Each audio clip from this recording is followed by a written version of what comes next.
बंधु माने आजिर एही कार्यक्रम को आपण मानक स्वागत। आजिर एही कार्यक्रमटी सिंह राशि व्यक्ति विशेष मानक पई बहुत गुरुत्वपूर्ण अटे, बहुत ही खास अटे। कारण आगामी 10 दिन मध्यरे आपणक जीवन रे एक विराट झड़ आसुछि। किंतु एही झड़ आपणकर दुख ऋण एवं मानसिक चिंता को दूर करिदेब। बंधु माने गत किछि वर्ष धरी आपण आपणक जीवन रे जे स्थिरता एवं अस्थिरता अनुभव करिथिले ताहा एही 10 दिन मध्यरे दूर होइछिब। एपर्यंत अन्य माने आपणक कठिन परिश्रमर फल पाउथिले, जीवन अटकी जाइथिबा किंबा फसी जाइथिबा परि मने हेउथिला। किंतु एबे घटना गुड़िक हठात त्वरान्वित हेबाकू जाउछि। जुलाई आरंभ होई गलानी एवं मासर आरंभ रे हेउथुबा प्रमुख ग्रह परिवर्तन आपणक सुप्त भाग्य को पुनर्जीवित करिबा पई काम करिबो। मु एही वीडियो रे आपणको कोन करिबा उचित एवं कोन करिबा उचित नुहे ताहा स्पष्ट भावरे बुझाइबी। एही वीडियोर केवल किछि अंश देखिबा एक बड़ भूल हेबो, तेणु दयाकरी याकु संपूर्ण भावरे देखंतु।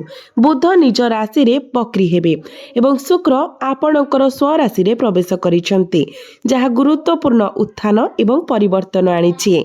तेबे शेष पर्यंत आपण सतर्क रुहंतु, कारण गत 7 किंबा 8 मास धरी आपणकर निष्पत्ति भूल होइछि। आपण एकाकी अनुभव करिसंती एवं आपण निजे जीवनर युद्ध लड़िछंती, जो मानक पई आपण आपणकर निद्रा आराम एवं धन को बलि देइछंती। सेही लोक माने ही आपण को निराश करिछंती एवं सेमानक जोगु आपण जीवन रे पछरे पड़िछंती। किंतु एही जुलाई मास आपणक जीवन रे बड़ परिवर्तन आनिबो। सबुठारु गुरुत्वपूर्ण कथा हेउछि एही 10 दिन आपणक जीवनर परवर्ती दशंती को आकार देब एवं आपणको स्थिरतार पथ नेइछिब। तेनु आरंभरु शेष पर्यंत मो सहित रुहंतु। अतीतरे होइथिबा भूल गुड़िक पुनरावृत्ति न हेबा पई एबे सतर्कता जरूरी। गत 7 किंबा 8 मास धरी केतुर तीव्र प्रभाव आपणक जीवन रे गुरुत्वपूर्ण अस्थिरता सृष्टि करिथिला। केही आपणको बुझी पारिले नाही एवं आपणकर भावना को मूल्य दिया जाय नथिला। केही आपणकर भावना को संपूर्ण भावरे बुझी पारिले नाही किंबा आपण प्रकृत रे कोन चाहुचंती ताहा बुझी पारिले नाही। बाह्य भावरे आपण अत्यंत शक्तिशाली देखा जाउछंती। ग्रह मानकर राजा सूर्यंक द्वारा शासित सिंह राशि पाई उपयुक्त, तथापि गभीर भावरे आपणकर हृदय कोमल नड़िया परी, बाहरे कठिन किंतु भितरे नरम। आपणकर सौर शक्ति एवं कठिन बाह्य सत्वे आपण गभीर इच्छा पोषण करुचंती। सर्वोपरि आपण मनीष एवं आपण आपणकर प्रियजन, आपणकर जीवन साथी एवं बंधु मानकु पृष्ठ देई देखिबा एवं आपणक भितरे सृष्टि हेउतबा भावनार ज्वालामुखी बुझिबा पई आग्रही। आपण चाहुचंती जे सेमाने आपणकर भावना को मूल्य दियंतु एवं आपणकर समर्पण को प्रशंसा करंतु, तथापि एहा हेउ नथिला। आपणकर निकटतम लोक माने मध्य आपणको बुझिबारे विफल होइथिले। आपण एकाकी अनुभव करुथिले, कारण केतु आपणकर लग्न रे अवस्थित, किंतु एबे शुक्र आपणक राशि रे प्रवेश करिसंती, विशेष करी केतुंक सहित योगदान करिसंती। एही परिवर्तन आपणक जीवन को जर्जरित करिथिबा द्वंद्वर अनिवार्य अंत को सूचित करुछि। तथापि आपण एबे भी सतर्कता अवलंबन करिबाको पड़िबो। मु आपणको कोन करिबाको हेबो एवं कोन एडाइबाको हेबो से विषय विस्तार भावरे बुझाइबे, कारण यह गुरुत्वपूर्ण विकासर समय। आपण निश्चित भावरे एही परवर्ती 10 दिन को हालुका भावरे नेबा उचित नुहे। मते कुहंतु, गत 7 किंबा 8 मास धरी जेबे ठारू केतु आसिला एवं राहु आपणकर सप्तम भावरे गोचर कले, आपण काहारी सहित आपणकर दुख पाटी पारु नाहंती। आपण आपणकर जंत्रणा, चिंता एवं चाप को निज पाखरे रखुछंती। परिवार किंबा बंधु मानकु किछि प्रकाश करि पारु नाहंती। आपण नीरवरे कष्ट पाउछंती, भितरे सब किछि चापी रखिछंती। आपण एपरि एक स्थान रे पहुंचिचंती जेउठारे लोक माने आपणकु आपण प्रकृत रे किए ताहा तुलना रे पृष्ठ रे भिन्न भावरे देखि पारुछंती। ଆପଣ ଅନ୍ୟମାନଙ୍କୁ ପ୍ରଚୁର ସମର୍ଥନ ଦେଇଛନ୍ତି, ଏପରିକି ଗୁରୁତ୍ୱପୂର୍ଣ୍ଣ ମୁହୂର୍ତ୍ତରେ ଜୀବନ ବଞ୍ଚାଇଛନ୍ତି, ଲୋକଙ୍କୁ ମାର୍ଗଦର୍ଶନ କରିଛନ୍ତି, ସେମାନଙ୍କୁ ସାହାଯ୍ୟ କରିଛନ୍ତି ଏବଂ ଆର୍ଥିକ ସହାୟତା ପ୍ରଦାନ କରିଛନ୍ତି। ଆପଣ ଅନ୍ୟମାନଙ୍କୁ ଆପଣଙ୍କର ସମୟ ଉତ୍ସର୍ଗ କରିଛନ୍ତି, କିନ୍ତୁ ପ୍ରତିବଦଳରେ ଆପଣ କ'ଣ ପାଇଲେ? କିଛି ବି ନୁହେଁ। କେହି ଆପଣଙ୍କର ଭାବନାକୁ ମୂଲ୍ୟ ଦେଲେ ନାହିଁ। ଆପଣ ଲୋକମାନଙ୍କୁ ସମର୍ଥନ ପ୍ରଦାନ କରି ଚାଲିଥିଲେ, କିନ୍ତୁ ଯେତେବେଳେ ଆପଣଙ୍କୁ ସମର୍ଥନର ଆବଶ୍ୟକତା ଥିଲା ସେତେବେଳେ ସେଠାରେ କେହି ନଥିଲେ। ଗଭୀର ଭାବରେ ଆପଣଙ୍କୁ ମଧ୍ୟ ସମର୍ଥନର ଆବଶ୍ୟକତା ଥିଲା, କିନ୍ତୁ ଆପଣ ତାହା ପାଇଲେ ନାହିଁ। ବନ୍ଧୁମାନେ, ଏହି ଆଗାମୀ 10 ଦିନରେ କ'ଣ ହେବାକୁ ଯାଉଛି? ଆପଣଙ୍କୁ କ'ଣ ପଦକ୍ଷେପ ନେବା ଉଚିତ? କେଉଁ ସତର୍କତା ଏବଂ ପ୍ରତିକାର ଆବଶ୍ୟକ? ସେ ବିଷୟରେ ଜାଣିବା ପୂର୍ବରୁ ପ୍ରଥମେ ଭିଡ଼ିଓଟିକୁ ଲାଇକ୍ କରି ଚ୍ୟାନେଲଟିକୁ ସବସ୍କ୍ରାଇବ୍ କରିଦିଅନ୍ତୁ ଏବଂ କମେଣ୍ଟ ବକ୍ସରେ ଜୟ ସୂର୍ଯ୍ୟଦେବ ନିଶ୍ଚୟ ଲେଖନ୍ତୁ। ବନ୍ଧୁମାନେ, ଦୟାକରି ଧ୍ୟାନ ଦେଇ ଶୁଣନ୍ତୁ। ସବୁଠାରୁ ଗୁରୁତ୍ୱପୂର୍ଣ୍ଣ କାରଣ ଥିଲା କେତୁଙ୍କର ଆପଣଙ୍କର ଲଗ୍ନରେ ଗୋଚର, ଯାହା ଆପଣଙ୍କ ଜୀବନରେ ଅଶାନ୍ତି ଏବଂ ମାନସିକ ଚିନ୍ତା ସୃଷ୍ଟି କରିଥିଲା। ଆପଣ ଅନ୍ୟମାନଙ୍କ ଠାରୁ ସମ୍ପୂର୍ଣ୍ଣ ବିଚ୍ଛିନ୍ନ ହୋଇଯାଇଥିଲେ। ପ୍ରାୟତଃ ଆପଣଙ୍କ ପରିବାରର ମାନସିକତା ଆପଣଙ୍କ ସହିତ ମେଳ ଖାଉନଥିଲା। ଯେତେବେଳେ ଆପଣ କିଛି ବଡ଼ ହାସଲ କରିବାକୁ ଆକାଂକ୍ଷା କରୁଥିଲେ, ଆପଣଙ୍କ ପରିବାର ଆପଣଙ୍କୁ ପଛକୁ ଟାଣି ନେଉଥିଲା ଏବଂ ଆପଣଙ୍କୁ ତଳକୁ ଟାଣି ନେଉଥିଲା। ବିଶେଷ କରି ସିଂହ ରାଶିର ଲୋକମାନେ ସବୁବେଳେ ବଡ଼ ସ୍ୱପ୍ନ ଦେଖନ୍ତି, ତଥାପି ଆପଣ ସେହି ସ୍ୱପ୍ନଗୁଡ଼ିକୁ ବାସ୍ତବତାରେ ପରିଣତ କରିବାର ପ୍ରକୃତ କ୍ଷମତା ମଧ୍ୟ ରଖିଛନ୍ତି। ଆପଣ ଅଯଥା କଳ୍ପନାରେ ଲିପ୍ତ ହୁଅନ୍ତି ନାହିଁ। ଆପଣ କେବଳ ସେହି ସ୍ୱପ୍ନ ଦେଖନ୍ତି ଯାହା ଆପଣଙ୍କ ପାଇଁ ପ୍ରକୃତରେ ହାସଲ କରାଯାଇପାରିବ। ଆପଣ ଏକ ନିର୍ଦ୍ଦିଷ୍ଟ ମାଇଲ ଖୁଣ୍ଟରେ ପହଞ୍ଚିବା ପାଇଁ କଳ୍ପନା କରିଥିଲେ ଏବଂ ସମସ୍ତ ଆବଶ୍ୟକୀୟ ପ୍ରସ୍ତୁତି କରିଥିଲେ। ଆପଣ ସଫଳତାର ଦ୍ୱାର ଦେଶରେ ଥିଲେ, କିନ୍ତୁ କ'ଣ ହେଲା? ହଠାତ୍ ଆପଣଙ୍କର ପରିବାର ଆପଣଙ୍କର ଦୁର୍ବଳତା ପାଲଟିଗଲା। ଆପଣଙ୍କର ପ୍ରିୟଜନମାନେ ହିଁ ଆପଣଙ୍କୁ ପଛରେ ପକାଇ ଦେଇଥିଲେ। ଏକ ଅପ୍ରତ୍ୟାଶିତ ପାରିବାରିକ ଘଟଣା କିମ୍ବା ଜଟିଳତା ସୃଷ୍ଟି ହେଲା, ଯାହା ଆପଣଙ୍କୁ ସେହି ସମସ୍ୟାଗୁଡ଼ିକର ସମାଧାନ କରିବା ପାଇଁ, ଆପଣଙ୍କର ପରିବାରକୁ ଏକାଠି ରଖିବା ପାଇଁ ଏବଂ ଫଳସ୍ୱରୂପ ଦୁଃଖର ମୁକାବିଲା କରିବା ପାଇଁ ଆପଣଙ୍କର ସ୍ୱପ୍ନଗୁଡ଼ିକୁ ପାସୋରି ଦେବାକୁ ବାଧ୍ୟ କଲା। ଫଳସ୍ୱରୂପ ଆପଣ କେବେ ବି ଲକ୍ଷ୍ୟ ରଖିଥିବା ଲକ୍ଷ୍ୟସ୍ଥଳରେ ପହଞ୍ଚି ପାରିଲେ ନାହିଁ। ଆପଣଙ୍କୁ ପ୍ରାୟତଃ ଆପଣଙ୍କର ପଥ ପରିବର୍ତ୍ତନ କରିବାକୁ ପଡ଼ୁଥିଲା କିମ୍ବା ଆପୋଷ ବୁଝାମଣା କରିବାକୁ ପଡ଼ୁଥିଲା। ଆପଣ ଯାହା ଚାହୁଁଥିଲେ ତାହା କରିପାରିଲେ ନାହିଁ ଏବଂ କମ୍ ପାଇଁ ସମାଧାନ କରିବାକୁ ପଡ଼ିଲା। ଗତ କିଛି ବର୍ଷ ମଧ୍ୟରେ ଆପଣଙ୍କ ସହିତ ଏହା ଅନେକ ଥର ଘଟିଛି। ଯଦି ଏହା ଆପଣଙ୍କ ସହ ପ୍ରତିଧ୍ୱନିତ ହୁଏ, ତେବେ କମେଣ୍ଟ ବକ୍ସରେ ଜଣାନ୍ତୁ ଯେ ଆପଣଙ୍କୁ ମଧ୍ୟ ଆପୋଷ କରିବାକୁ ପଡ଼ିଛି। ଆପଣ ଯାହା ପ୍ରକୃତରେ ଚାହୁଁଥିଲେ ତାହା ବ୍ୟତୀତ ଅନ୍ୟ କିଛି ପାଇଁ ସ୍ଥିର କରିବାକୁ ପଡ଼ିଛି, କେବଳ କାରଣ ଏହା କାର୍ଯ୍ୟ କରିବ। ସିଂହ ରାଶିର ଲୋକମାନେ ସେମାନଙ୍କର ଦୃଢ଼ ନିଷ୍ଠା ପାଇଁ ଜଣାଶୁଣା, କିନ୍ତୁ ଯେତେବେଳେ ପ୍ରକୃତରେ ଆପଣଙ୍କ ଲକ୍ଷ୍ୟ ହାସଲ କରିବାର ସମୟ ଆସେ, ସେତେବେଳେ ପରିବାର ପ୍ରାୟତଃ ଏକ ଦୁର୍ବଳତା ପାଲଟିଯାଏ। କିନ୍ତୁ ଆଗାମୀ 10 ଦିନ ମଧ୍ୟରେ କ'ଣ ହେବାକୁ ଯାଉଛି? ଶୁକ୍ର ଗ୍ରହ ଆପଣଙ୍କର କୁଣ୍ଡଳୀରେ ଏକ ଭଲ ସ୍ଥିତିରେ ପ୍ରବେଶ କରୁଛନ୍ତି। ଏହାର ଆଗମନ ଆପଣଙ୍କ ଜୀବନର ଶୂନ୍ୟତାକୁ ଦୂର କରିବ ଏବଂ ଭୁଲ ବୁଝାମଣା କିମ୍ବା ଏକାକୀ ହେବାର ସେହି ଦୀର୍ଘକାଳୀନ ଭାବନାକୁ ଦୂର କରିବ। ଶୁକ୍ର ଆପଣଙ୍କ ଆତ୍ମାରେ ଖେଳକୁଦ ଭାବନା ସୃଷ୍ଟି କରିବ ଏବଂ ଆପଣଙ୍କର ବ୍ୟକ୍ତିଗତ ଆକର୍ଷଣକୁ ବୃଦ୍ଧି କରିବ।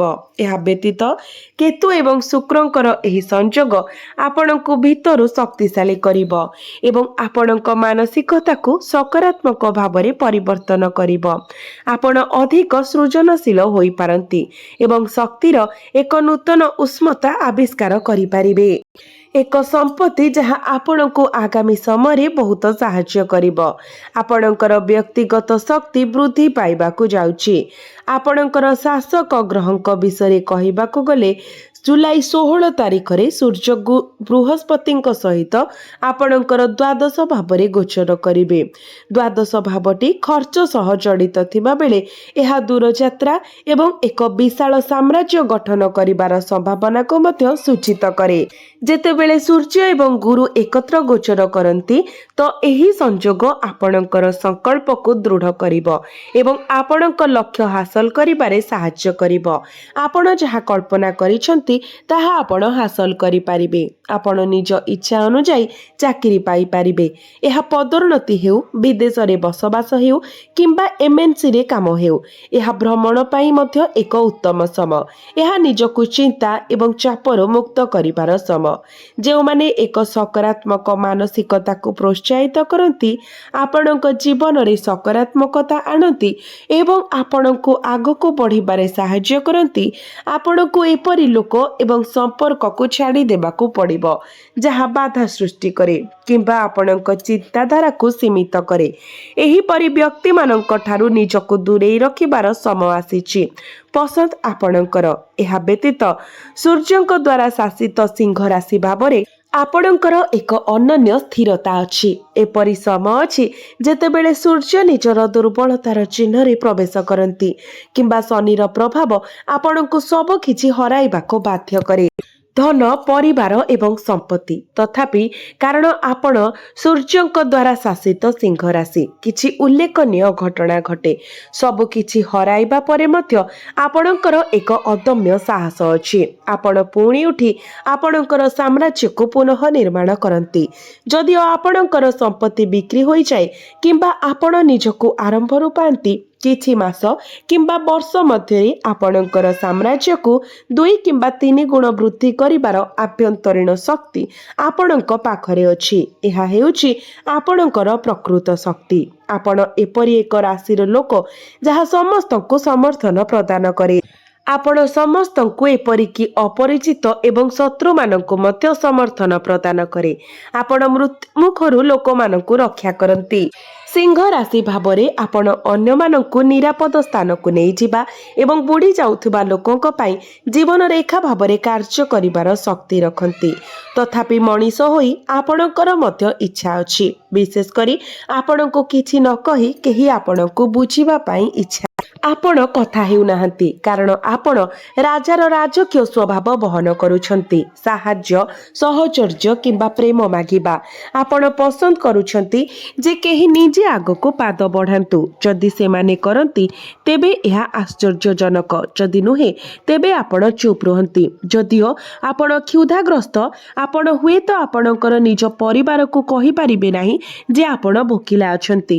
ଆପଣ ଇଚ୍ଛା କରୁଛନ୍ତି ଯେ କେହି ଆପଣଙ୍କର ଆବଶ୍ୟକତାକୁ ସହଜରେ ବୁଝିପାରୁ। କିନ୍ତୁ ଯେତେବେଳେ ସେମାନେ ଏହା କରନ୍ତି ନାହିଁ, ଆପଣ ନିରାଶ ଅନୁଭବ କରନ୍ତି। ତଥାପି ସିଂହ ରାଶି ଏହା ବିଚାର କରନ୍ତୁ। ବୁଧ ଯେତେବେଳେ ବକ୍ରୀ ହେବେ, ଏହା ଆପଣଙ୍କର ଆୟ ଭାବକୁ ଚାଲିଯିବେ, ଅର୍ଥାତ୍ ଏକାଦଶ ଭାବକୁ। ଯେତେବେଳେ ବୁଧ ବକ୍ରୀ ହେବେ ଏବଂ ନିଜର ସ୍ୱରାଶିରେ ପ୍ରବେଶ କରିବେ, ଏହା ପ୍ରାୟତଃ ପୂର୍ବରୁ ଅସମ୍ପୂର୍ଣ୍ଣ ରହିଯାଇଥିବା କାର୍ଯ୍ୟଗୁଡ଼ିକୁ ସମାପ୍ତ କରେ। ତେଣୁ ଯାହା ଅସମ୍ପୂର୍ଣ୍ଣ ଥିଲା ତାହା ଏବେ ସମାପ୍ତ ହେବାକୁ ଯାଉଛି। କୌଣସି ସ୍ଥାନରେ ଅଟକି ରହିଥିବା ଟଙ୍କା ଆପଣଙ୍କ ପାଖକୁ ଆସିପାରେ। ଅପୂର୍ଣ୍ଣ ସ୍ୱପ୍ନ ଏବେ ବାସ୍ତବତାରେ ପରିଣତ ହେବାକୁ ଯାଉଛି। ଆପଣ ଏପରି ଟଙ୍କା ମଧ୍ୟ ପାଇପାରନ୍ତି ଯାହା ଆପଣ ବହୁଦିନ ଧରି ପରିତ୍ୟାଗ କରିଥିଲେ। ଭାବିଥିଲେ ଯେ ଏହା କେବେ ଆସିବ ନାହିଁ। ଏହା ଏକ ଉତ୍ତମ ସମୟ। ଏହି ସମୟ ମଧ୍ୟରେ ଆର୍ଥିକ ବିଷୟଗୁଡ଼ିକ ଉପରେ ଆପଣଙ୍କର ଧ୍ୟାନ କେନ୍ଦ୍ରିତ କରିବାକୁ ଚେଷ୍ଟା କରନ୍ତୁ। ସର୍ବୋପରି ଆପଣଙ୍କ ପାଖରେ ଟଙ୍କା ରୋଜଗାର କରିବାର ଏକ ଅନ୍ତର୍ନିହିତ ଇଚ୍ଛା ଅଛି। ସିଂହ ରାଶିର ହୋଇଥିବାରୁ ଆପଣ ସହଜରେ ସ୍ଥିର ହୁଅନ୍ତି ନାହିଁ। ଆପଣ ସବୁବେଳେ ଅଧିକ ଇଚ୍ଛା କରନ୍ତି ଏବଂ ଏହି ଭୋକ ପ୍ରାୟତଃ ଆପଣଙ୍କ ପକ୍ଷରେ କାମ କରେ। ଆପଣଙ୍କୁ ଅଧିକ ରୋଜଗାର କରିବାରେ ସାହାଯ୍ୟ କରେ। ତଥାପି ଅଧିକ ପାଇବାର ଏହି ଇଚ୍ଛା କେତେବେଳେ ରାତିରେ ଆପଣଙ୍କର ନିଦ ଚୋରାଇ ନେଇପାରେ କିମ୍ବା ଆପଣଙ୍କୁ ଶାନ୍ତିରେ ବସିବାକୁ ମଧ୍ୟ ବାଧା ଦେଇପାରେ। ଆପଣ କେବଳ ଏହା ଅନୁଭବ କରିବା ପାଇଁ ଶୋଇବାକୁ ଯାଇପାରନ୍ତି ଯେ ଆପଣଙ୍କର କାମ ସରିନାହିଁ। ଯେହେତୁ ଏବେ ବି କିଛି କରିବାକୁ ବାକି ଅଛି, ତେଣୁ ଆପଣ ପୁଣି ଥରେ ଉଠିବାକୁ ବାଧ୍ୟ ହୁଅନ୍ତି। ଆପଣ କେବଳ ସେହିପରି ଅଛନ୍ତି। ସିଂହ ହେଉଛି ଦୃଢ଼ ସଂକଳ୍ପର ଏକ ଚିହ୍ନ। ତଥାପି ଗୋଟିଏ କଥା ମନେ ରଖନ୍ତୁ, ଆଗାମୀ 10 ଦିନ ମଧ୍ୟରେ ନିଜର ଦୁଃଖକୁ ଚାପି ରଖନ୍ତୁ ନାହିଁ। ଯେହେତୁ କେତୁ ଏବଂ ଶୁକ୍ର ଉଭୟ ଆପଣଙ୍କର ଲଗ୍ନରେ ଅବସ୍ଥିତ, ଆପଣ ଆପଣଙ୍କର ଅସୁବିଧାକୁ ଚାପି ରଖିବା ଉଚିତ ନୁହେଁ। ସେଗୁଡ଼ିକୁ ବାଣ୍ଟ ନାହିଁ। ନିଜ ଭିତରେ ହଟିଯାଅ ନାହିଁ। ଖୋଲାଖୋଲି ହୁଅ। ଆପଣଙ୍କର ପିତାମାତା କିମ୍ବା ଆପଣଙ୍କର ଜୀବନସାଥୀକୁ ଆପଣଙ୍କର ଭାବନାକୁ ବାଣ୍ଟ। ଆପଣ ଯେତେ ଅଧିକ ଆପଣଙ୍କର ଦୁଃଖ ଏବଂ ଚିନ୍ତାକୁ ବାଣ୍ଟି ଦେବେ, बोझ सेते हालुका हेबो। जिनिस गुड़िक बांटिबा केवल समस्या आनिब। जेतु शुक्र आपणक राशि रे प्रवेश करिछि, आपणकु सेई क्षेत्र रे एक सकारात्मक दृष्टिकोण बजाय रखिबाकू पड़िबो। लग्न आत्मा सहित गभीर भावरे जड़ित, एहा आपणकु प्रतिनिधित्व करे। तेणु आपणकु जोठारे शुक्र वास करती सेठारे सकारात्मकता विकास करने पड़िबो। आपणकर चिंताधारा सकारात्मक रखंतु, निजको सकारात्मक लोकों सहित घेरी रखंतु एवं नकारात्मक चिंताधारा एड़ांतु। सबुठारु गुरुत्वपूर्ण कथा हेउछि शुक्र उपस्थित थिबा स्थान रे एक महान प्रतिछवि बजाय रखिबा। मूलतः आपणकु आत्मविश्वास प्रदर्शित करबाकू पड़िबो एवं आपणकर प्रतिष्ठा को उच्च करबाकू पड़िबो। शुक्र जहाँ स्पर्श करे ताहा वृद्धि करे, तेणु आपणको निजको उन्नत करबा उचित। शुक्र एही स्थिति रे थिबा समय भल पोशाक पिंधिबा, सुगंधित जिनिस रखिबा पई चेष्टा करंतु। एक महान प्रतिछवि प्रदर्शित करबा पई टिके प्रदर्शन करबाकू भय करंतु नाही। मु आपणको निज उपरे बहुत टंका खर्च करबाकू परामर्श देउ नाही, बरं केवल जने कमांडिंग व्यक्तित्व थिबा व्यक्तिक प्रतिछवि प्रदर्शित करबाकू परामर्श देउछि। आपण देखंतु शुक्र टिके आत्मप्रस्तुति एवं साजसज्जा प्रति अनुकूल प्रतिक्रिया दियंती। जेतेबेले आपण भल देखाजिबा एवं निजको खुशी रखिबा उपरे ध्यान दियंती, शुक्र आहुरी भल फलाफल प्रदान करंती। अटकी रहितिबा प्रकल्प गुड़िक पुणी गति करबा आरंभ करिबो एवं आपण गुरुत्वपूर्ण क्यारियर अभिवृद्धि अनुभव करिबे। जेहेतु मंगल आपणकर क्यारियर भावरे अवस्थित एवं शुक्र आपणकर क्यारियर भावर अधिपति आपणक प्रथम भावरे गोचर करुछंती, तो आपणकर क्यारियर बहुत शक्तिशाली हेबाकू जाउछि। यह व्यतीत आपणक भाग्य भावर अधिपति मंगल आपणकर दशम भावरे अवस्थित, जहाँ सूचाई थाए जे भाग्य आपणक सपक्षरे अछि। तेणु कठिन परिश्रम करंतु। स्वास्थ्य विषय एक विषय जहाँ मु सर्वदा आलोचना करे। शनि वर्तमान अष्टम भावरे अछंती, जेहेतु शनि आपणकर सप्तम भावर अधिपति, तो अष्टम भावरे तांकर उपस्थिति सूचाई दिए जेहेतु आपण हठात छोट स्वास्थ्य समस्यार सम्मुखीन होई पारंती। आपणक जीवन साथींकर मध्य छोट छोट स्वास्थ्य जनित समस्या देखा देई पारे।